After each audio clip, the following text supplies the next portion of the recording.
I was working at a tour farm, and because of the missing of work and whatnot, I had to be let go because my boss was like, okay, you're a performer, your job is good, but you're missing a lot of work and we have to let you go because one, we can't keep paying you for not coming.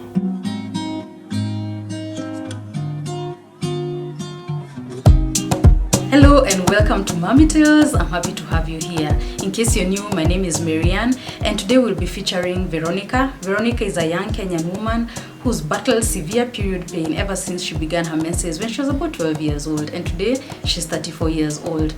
She'll just talk to us about how that experience has been, how it's affected her, her quality of life. It's even made her lose some work opportunities. But we'll hear more from Veronica. And I also want to let you know that Veronica has authored a book. I read it and I really loved it so much. It's a very easy to read book and I'd encourage you just to get a copy for yourself. So let me not talk too much. This is Veronica sharing her story with us. My name is Veronica Gacheri. I am a menstrual health advocate, an author, businesswoman. Yes, those are the many hats I wear. Yeah. So you've had an interesting period journey. Take us through that. From when you first saw your period to where the journey has led you to date. Take us through that. I think I started my periods when I was 11, 12. The funny part is my stomach was rumbling and I excused myself, went to the toilet as usual, and then the shock of, there's blood on the tissue and whatnot. So I ran to my mom, and my mom, being the old school moms, was like, okay, you've started your period, here's a pad, carry on. You've been taught in school, so yeah, you're now a woman, don't play with boys and all that. So my period journey, let me just first demystify, I'm an endometriosis patient. So I was diagnosed when I was 26. So that's why the period journey has been interesting, because it was accompanied with a lot of pain, a lot of not understanding what's going on with my body, because other girls are also going through the same, like they're also menstruating but mine is different. Every month I can't walk, I can't eat, I'm vomiting, I'm on the toilet hours on end. It was just something so bizarre in my head because I never saw it with my mom, I never saw it with my sister. And it's not because theirs were not painful or anything. It's because as women, we've been taught to hide it. We've been taught to, as a woman, kujivumilia, kujikaza is what makes you a woman. If you're not jikazaing or withstanding the pain, then you're less of a woman. So for me, because, people are different. My sister hid it well, my mother hid it well, but for me, I used to vocalize it. I used to be like, Mom, I am in pain. I don't get what is different from me. But she just used to tell me, take painkillers, the same story, jikaze. So when I was about 16, that's 4 years into my period journey, it got too much because then I was in Form 3. She took me to a gynecologist. A gynecologist diagnosed me with dysmenorrhea, which is basically painful periods, gave me family planning, and back then I was in high school, so I went with these pills to school, and the school matron is like, why is a 16-year-old having family planning? Have you become sexually active, or what is going on? So she will help them and said, until my mom comes on Parents' Day is when I'll be given these pills to explain what is going on. So my mom came, she went, explained to the school matron, and I was given my medication. But the matron was like, I need to go for further investigation because she's not comfortable with a girl my age taking such pills. Okay, so I didn't take them because already the stigma is there, the matron knows, and then she's already warned me. So I carried on, forged on in my pain, cleared my Form 4 KCSE, went to campus. I think I started working around 20, so I was doubling work and school. And then the pain just continues, and you start popping pills, like you overdose, and you mix all sorts of painkillers just to numb the pain, but it just keeps getting worse and worse and worse. So finally, I think at the age of 26, when I was diagnosed, so that's 14 years of not knowing what's going on in your body, not knowing why yours are so peculiar, why you feel like you're running mad. I had a laparoscopic surgery because I had been to like 4 different gynecologists. One told me, get pregnant. If you get pregnant, the pain goes away. So the pressure, I was 22. And you can imagine 22, you're still in campus, no steady boyfriend. The pressure of getting pregnant, you're still quite young, so you're not even, your mind is not even there to become a mom. So the solution many girls get is get pregnant. Period pain is normal. So finally I went to one gynecologist, and he was like, I'd like to do a laparoscopic surgery and see what's going on, because it sounds like you might have endometriosis. So the first time I heard the name, I was like, endo what?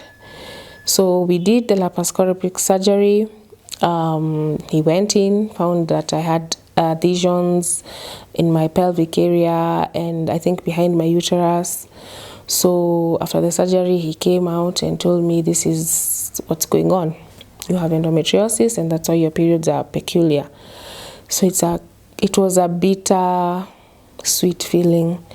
Bitter in the sense, okay, this condition doesn't have a cure.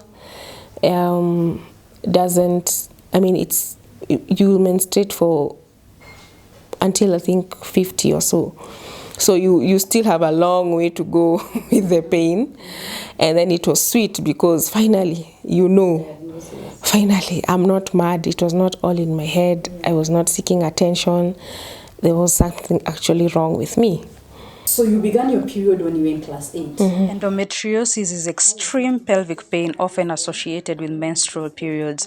So I asked Veronica what this experience is like for a girl in school. Your period, maybe going to play sports or going to class or other stuff like that. Just take us through what a high school girl or a student with endometriosis painful periods goes through. In primary, it didn't so much affect because the pain was not as severe. You could actually take a painkiller and it keeps quiet. But now when I got into high school, the pain just kept progressing on and on, Form 1, Form 2. And like I said, other girls are menstruating. But every time you're menstruating, the whole school knows. Yes, because... How did they used to come in? Endometriosis comes with a lot of side effects or other symptoms. You get diarrhea, you vomit, loss of appetite, the pain, like it's pain like you can't hide it. You can't actually mask it and just, you can get a headache and shrug it off. But this pain is, because accompanied with the other symptoms, the diarrhea, the vomiting, you're just not yourself. Like me, I'm a bubbly person, I'm cheerful. But during those days, I'm quiet. It's like I'm a different person. I'm quiet, I'm not eating, I'm not laughing. I could stay in the dorm the first 2 days. I'm just sleeping. Without going to class? Yes, without going to class. You're in bed sleeping. During the night when others are sleeping, you're making trips to the toilet back and forth, back and forth, back and forth. Yes, you get so dehydrated. Yani, the whole school knows. Like, it's not a secret. It's not a secret. Like, they know Veronica is on her periods. Yes. Were there other girls you knew of who had the same problem as you? I never heard of any, because again, when you go to the school nurse, you're given painkillers, you're told lie down. So maybe they were better at masking or I don't know. I just know my case was quite peculiar, because I'd be the only one who would go to the nurse, get painkillers, different variations. This time it's this drug, next time it's the other drug. Like I have to keep changing, and the dose also keeps going higher and higher and higher, so that at least I can function or I can have some form of normalcy.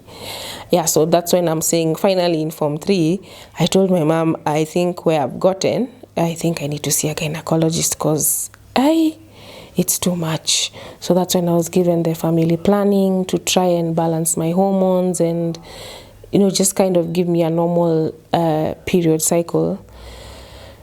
Yeah, so it does affect your studies because, again, the female teachers, they don't understand what's going on. They think you're seeking attention. They think you're just trying to run away from studies. You're trying to, they don't understand why you are not in class and your colleagues are in class. They don't understand why you need to lie down. You need to just take it easy during that time. It's not easy because even now, leave alone your female teachers who are supposed to be like your safety net or your mentors.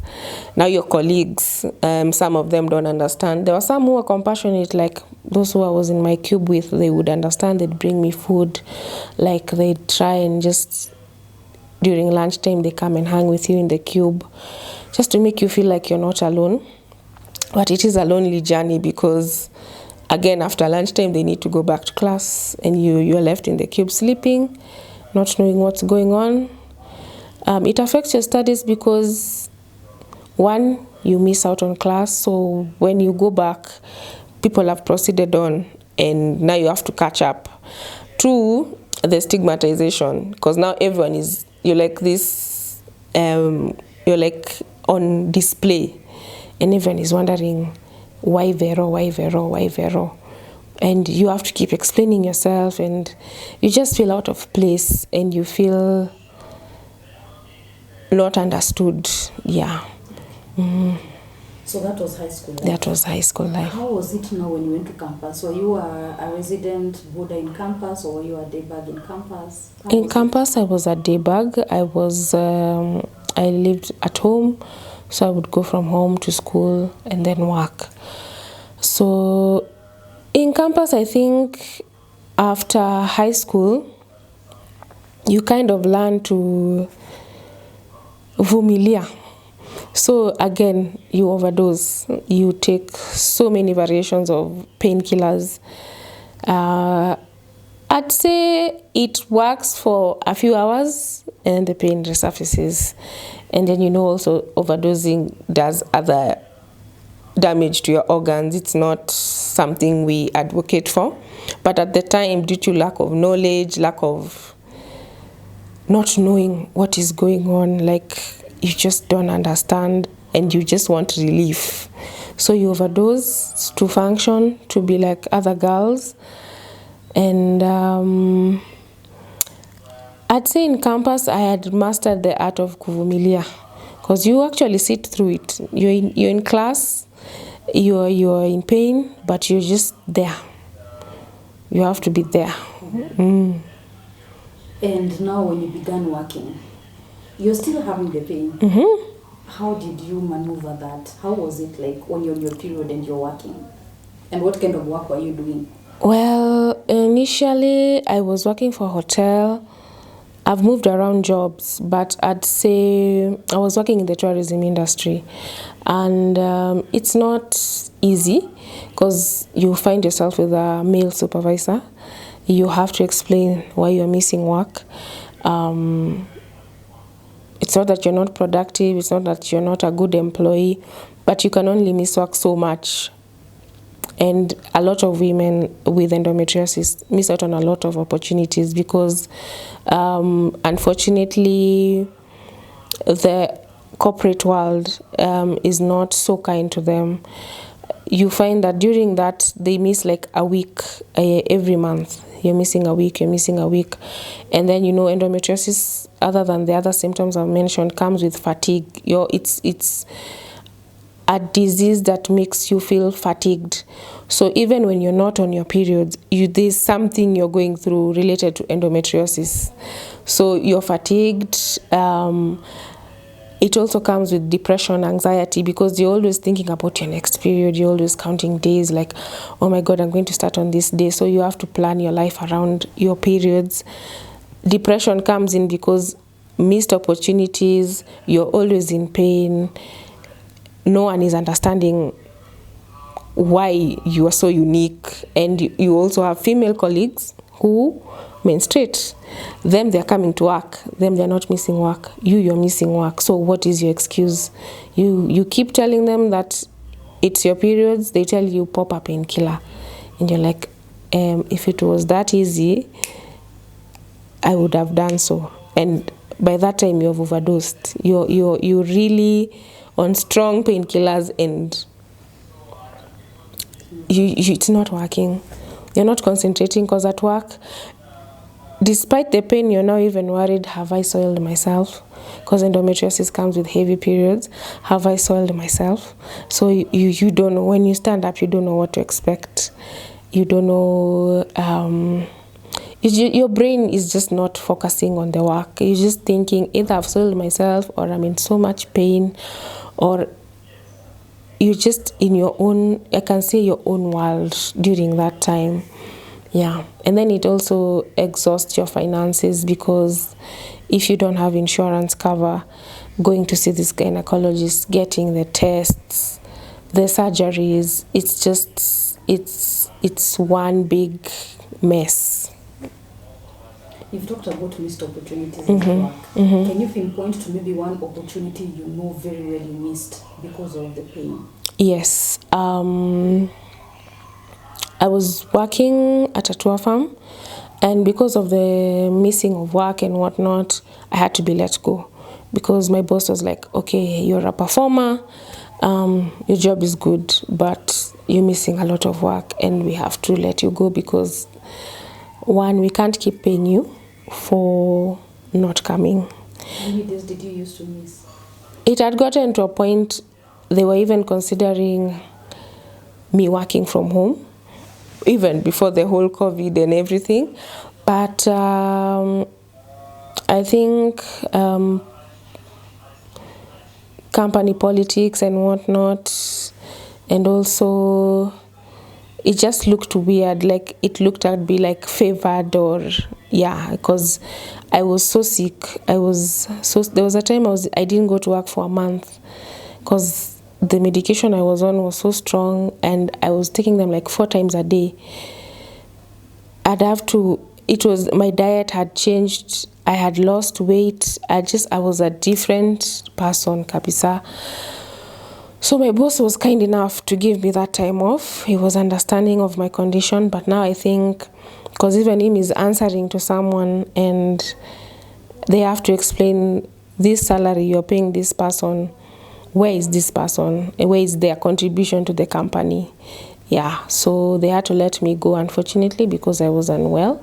And I wasn't let go because I wasn't a performer. I was simply let go because of the condition. Yeah. That's a lot. How has it affected your social life? Like I said, endometriosis patients usually plan their life around their periods, weddings, parties, anything. You have to know, when am I starting my periods? If it's next week, I cannot make it to that wedding. If it's, I cannot make it to the baby shower. I cannot go to that party I've been invited for, because you don't know how bad it can get. So you're better off staying at home, or where you're feeling comfortable and safe. So it affects your social life. It affects relationships, because again, endometriosis comes with the possibility of infertility. So if you're dating or married, you need to inform your partner prior. Like before you get married, you have to tell them, I have endometriosis. There's a possibility I might not be able to conceive. There's a possibility it may be difficult. We may need to take another route, IVF or So it affects all aspects of your life. It affects your finances, it affects your social life, it affects you as a person psychologically. It's a whole disease that consumes your life totally. How many surgeries have you had? I've had one surgery. I've had one surgery. They wanted to do a second one, but I was hesitant because I know of people who've had even more than 5. Every time they go in and scrutinize your reproductive organs. It, depending on where the adhesions are, if they're on your ovaries and they have to remove, it affects your ovarian reserve, further reducing your rate for conception. Every time they go in, it's just healing is a whole process. I wasn't willing to have more than one surgery. Yeah. Is it the doctors that you're seeing now, what are they telling you? Because you still have it today. Yes, I still have it to date. I'd say I've kind of put going to hospital on the back burner, and I've now that when I got the diagnosis and I knew what is going on, now you go online, you start researching what are others doing, you change your diet, you start exercising. If it gets to because sometimes I still go to my gyna, and because the endometriosis now brings in other conditions, because it's an inflammatory disease. So when I feel sharp pains or I'm just feeling my body is off, I have to go see a gyna. I've kind of put going to hospital on a back burner because, again, as I told you, we've gone to hospitals, we've seen several gynecologists, so you just get to a point you resolve yourself to the condition. You're like, okay, this is what I'm dealing with, so I have to find other ways. Either you change your diet, exercise, just positive attitude. Is it better? I wouldn't say it's better, because endometriosis just needs a trigger. You can have 1 month where the periods were just mellow, there was no pain, and then the next month, because maybe your stress levels were high, or maybe you ate wrong, or you just changed something small, you're back in hospital, you need painkillers, you need to be, sometimes I used to go for IV because oral medication is not working. So you're rushed, they put IV in you, and that is when now you come back to normalcy. What's the worst episode you can ever remember you've had? The worst episode is when I was rushed. My mom had gone to church. She left me at home, and then she found me on the floor. I was rolling, I was screaming. So I was rushed to one hospital in Nairobi. They had to inject me. And now I came back to normal. The doctor is now asking me, is it hysteria or what is it? So now I'm starting to explain I have painful periods and whatnot. And that is why I am the way I am. So now from there is when now we started now wanting to know what is going on, because I didn't think I was about 24 and I was diagnosed at 26. So it was just like 2 years to my diagnosis, because I didn't know what was going on. I think that was the worst.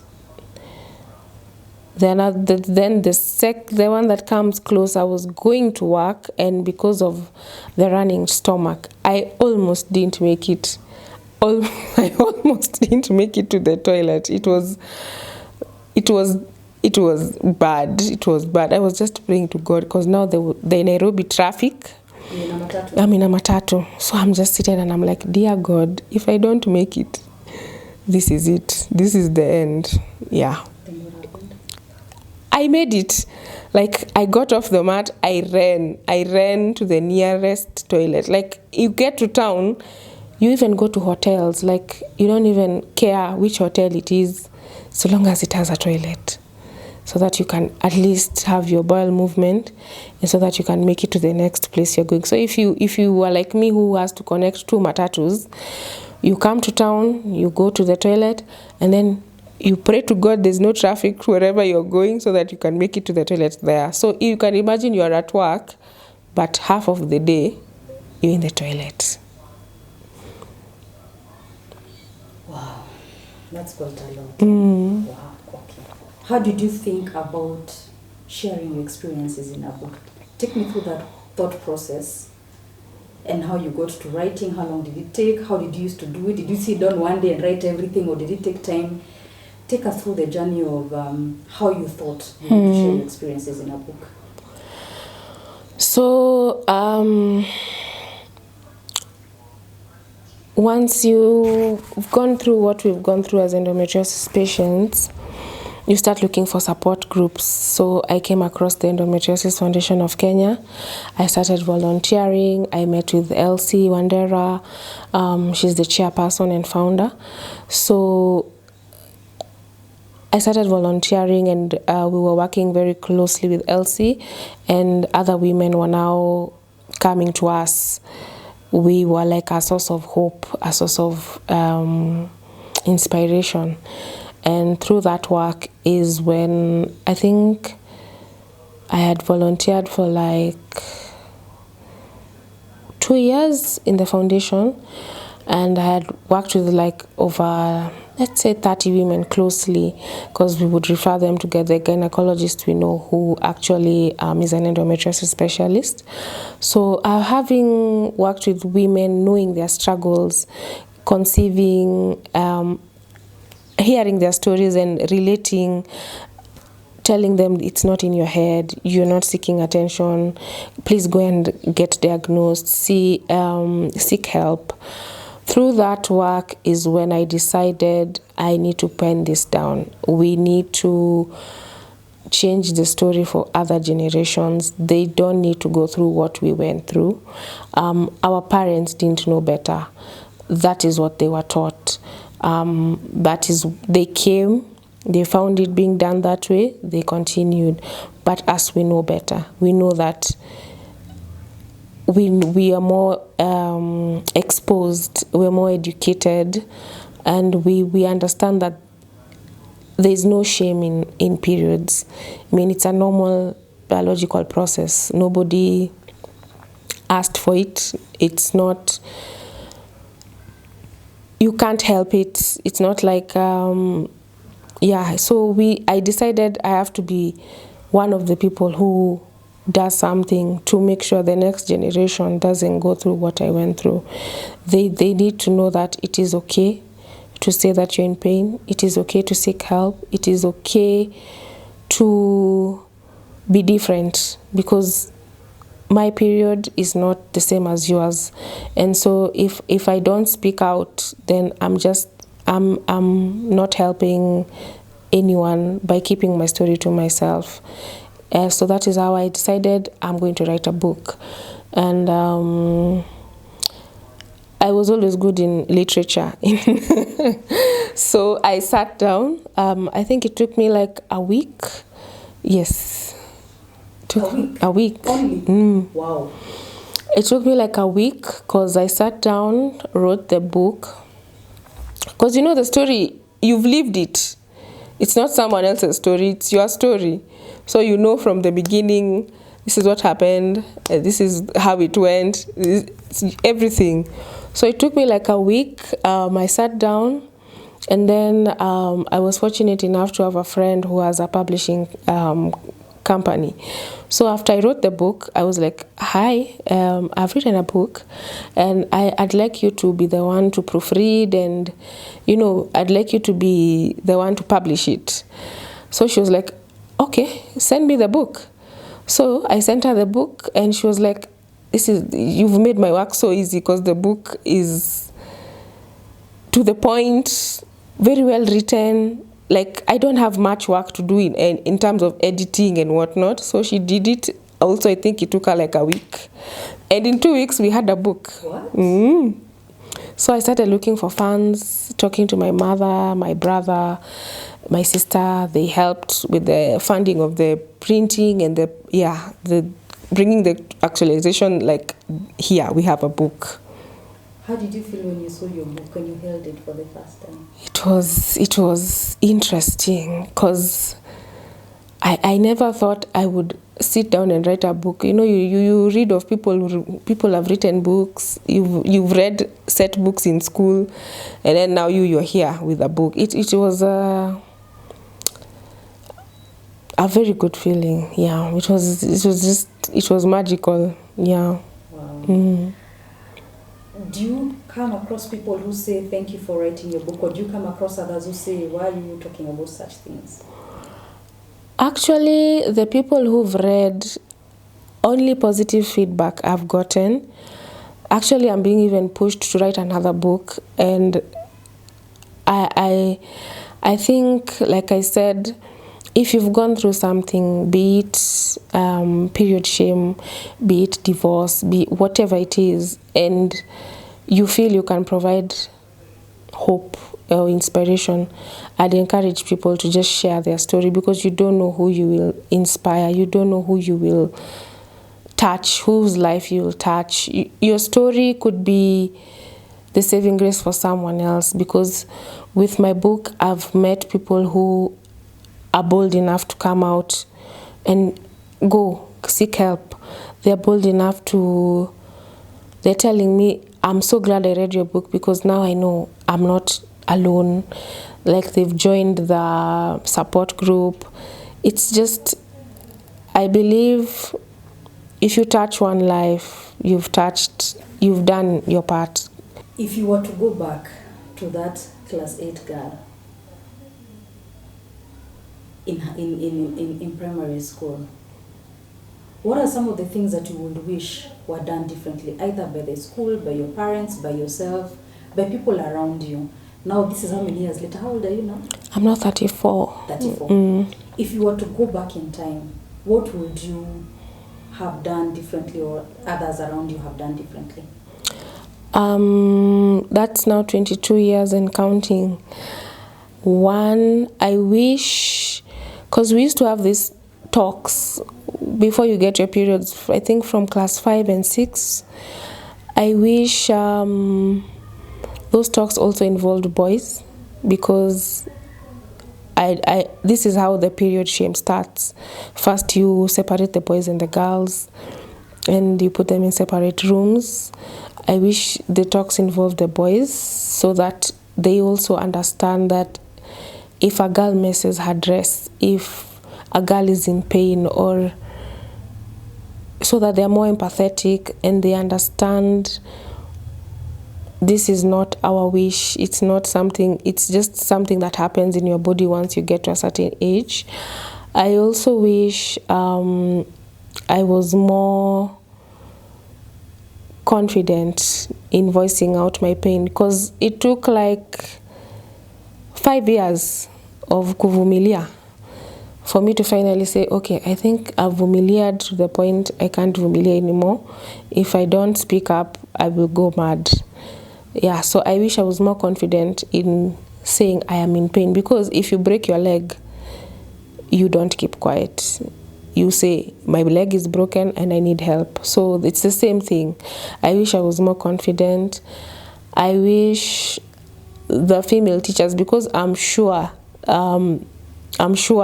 one of them or two went through a similar experience. I wish they were there to say, okay, even me, mine were like this.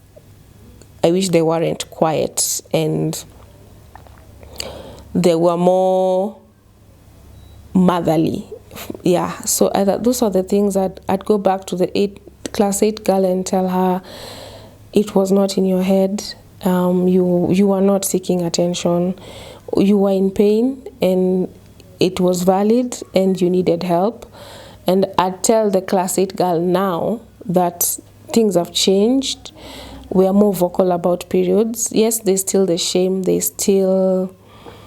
it's a taboo and you should not talk about it in public, but times have changed. We've come a long way, and please speak up. You're better off speaking up and getting a diagnosis early, because when you get your diagnosis early, it improves your quality of life. You're able to function more as a normal person than waiting, because most endometriosis patients, its average is 10 years. You suffer for 10 years before you get a diagnosis, and now you start taking your health into your own hands. So if you imagine for those 10 years you've suffered, you've been shamed, everything has happened to you, you can save yourself a lot of psychological trauma. Yeah. What message would you like to give to parents of young girls? I'd like to tell them, let's change the narrative. It's no longer taboo. I don't even know why it was ever taboo to talk about periods, but it's not a taboo. Please have these conversations with your daughters. Don't just throw a pad at them and tell them, okay, you've started your period, so this is where you start. Have these conversations. Let them know what is going on in their bodies. Let them not be taught in those two talks in school, because they are not as detailed. You just go, they tell you when you get to this age, you'll start your periods. They give you pads and like a pamphlet. And that's it. Have these conversations with your daughters and your sons. Let the world just take this conversation in a whole different way. Because right now, if you wear white and your period start and you stay in it, you would actually take an Uber or something private, because you can't walk around with a blood stain. It's not acceptable. It's very wrong. It's dirty. There are all sorts of connotations to periods that needs to change. Like, let's be our sister's keeper. Let's be the one who change the narrative for girls and boys, because this is something that affects a whole unit. Because if your daughter is unwell and you're in a family, it will affect your finances, it will affect everything. So let's have these conversations, and let's just be more open to talking about periods. Okay. What would you like to tell doctors? What have been your experiences with doctors? Being an advocate for menstrual health, I like to tell them, please, don't tell us to get pregnant at young age. At 22, I was like, I get pregnant. I don't even have a boyfriend. So don't tell us to get pregnant. Don't dismiss us. We are not seeking attention. We are not hysterical. Listen to us. And I'd like to congratulate the few endometriosis specialists who I know. I'd mention them by name: Dr. Charles Muteshi, Dr. Yamal. They are quite. They listen. I think from the experience dealing with women, they listen. They want to know what is happening. They want to help. They want to give us solutions. They don't dismiss us. They are here to walk the journey with us. So I'd like to tell them thank you. Thank you for offering a light of ray, because it's difficult when you go to hospital and the doctor you think will give you a solution is the one who tells you it is all in your head. Yes, so you start even questioning your own sanity. You just question yourself as a human being. So I just like to tell the doctors, listen to us. Because it's not all doctors who are endometriosis specialists. It's not all gynecologists who are endometriosis specialists. So refer someone. If you feel the case is beyond your scope, please just offer a referral to the person, and instead of dismissing them. Perfect. Your last words, your parting shot. My parting shot, wow. I don't even know what to say. I'd like to thank you for this opportunity to just speak to the girls and to share my story. It's such a humbling request. I actually saw your message and was like, you want to interview? I read your book. It was so nice. Thank you. To read and had a lot of information, which I loved. Thank you so much. So thank you so much for this opportunity. I hope I touch someone's life. I hope more women come out. I hope we offer more inspiration. Like I said, if you have a story, it doesn't have to be a period story. It can be anything about life, and you feel like your story can change someone's life. Please come out and share it. And that is Veronica's story. I don't know whether you can relate to one or two things that she's talked about. It doesn't have to be you who's had severe, painful periods. Maybe it can be your sister, your mom, your friends, your colleagues, your relatives. I don't know this thing about, because I've always had it. You know this thing about, when you're told, when you have painful periods, get a baby, get pregnant, pata mtoto, itaisha yote. I don't know that thing, and it's interesting to hear that Veronica got told that by a medic, a doctor. That's a bit interesting. So I don't know, have you ever had the same thing, or have you been told the same thing? Just comment down below on what you've had and what you've been told about painful periods. And also, if you're like Veronica and you have a story to share, something that you think will be of interest to somebody, might change somebody else's life, might inspire them, might educate them, just reach out to me. My email address is down below.